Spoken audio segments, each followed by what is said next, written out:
In our continuing story on orphans and vulnerable children, today we talk to Prosperity, who spent his life as a street boy in the streets of Kisumu. He had no hope of ever continuing with his education.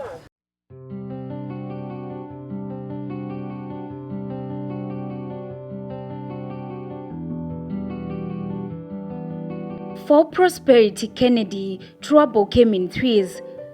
He was born into the care of his grandmother and became kinless at the tender age of 14.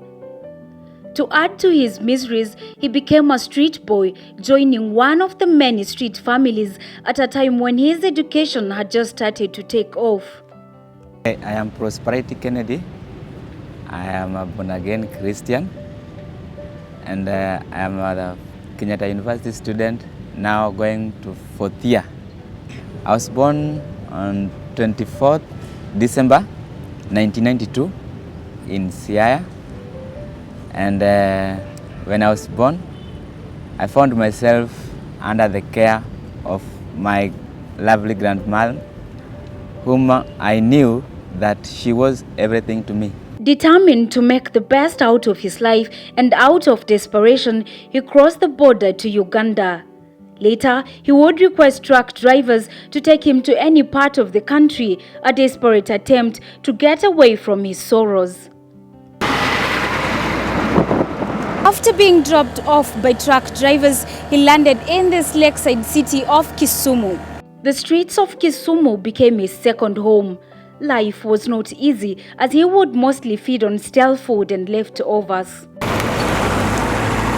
In his search for a decent life, he found himself in a church in Kisumu where he met a well-wisher based in Nairobi.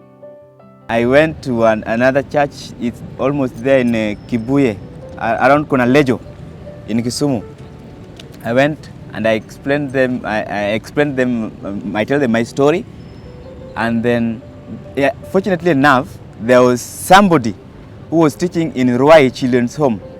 Then he asked me that, "Are you sure that what you are telling us is true?" And I told him, yes, it is true. He was Mr. Kite. Then I told him that I know the index number that I sat the exam with. Can you please confirm? And this is my real names. Then he confirmed, and the result was the exact thing that the exact marks that I told him, 354. Then he decided to take me to Ruai Children's Home. He was happy to finally continue with his education in Ruai Children's Home. Unfortunately, this was tragically cut short. Mr. Kite's wife died, and after learning for that first term, second time when he was coming back, he was reporting to school. Also, he started feeling ill. Then I believe by third term, that is the time that he also passed away, Mr. Kite. Now what remained now, and the school was sponsored by Wazungu, and they realized that this school, the management are actually taking advantage over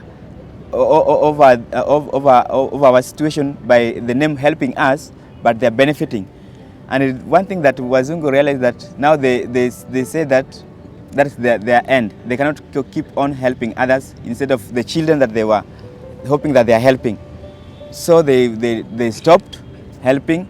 So I was to go to Form 2 by the following next year, because it was third term.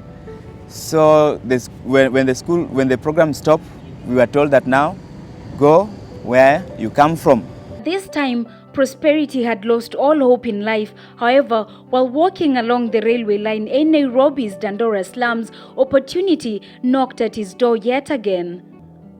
What happened again, when I was walking along the railway, I found another children's home called KG MCDC Dandora Rehabilitation Center for street children. Then I asked myself, I'm part of these people who are street children. Why can't I go just inside and ask if I can get a help? I am Kenneth Odhiambo, Principal Madare Child Development Center and KG Church. He was diligent,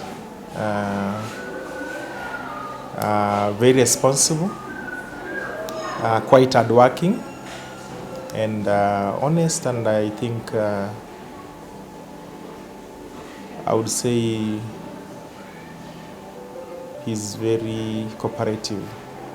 At only the age of 18, he had won many hearts, including that of a caretaker, aching a living out of washing cars. After Form 4, because there's this church I used to go, Mabati Church, just near to school. When school was closed, I used to go there in the church. So I explained for them my story, the exact thing, and then they told me that now what we'll do, we'll only build for you a small Mabati house. You act as a caretaker in this place, that's all. So things doing with food, I used to provide for myself. I used to go to a car wash and wash, and during the night I can have something to put on the table. One day, as he boarded a matatu to the only home he knew, his makeshift tin house in Dandora, luck was on his side. He sat next to a person who would indirectly help him start a new life with the obvious family. I told him that kindly please help me with this newspaper so that I can read also. And then he gave me the newspaper. I went through, and at the center, I found Kenyatta University scholarship for orphans and vulnerable students. And I requested him that please kindly give me this page. The rest of the newspaper is yours, but I just only need this. Then he agreed. He is successfully pursuing his education at Kenyatta University and is in 4th year studying for a bachelor's degree in maths and physics. Another life successfully changed.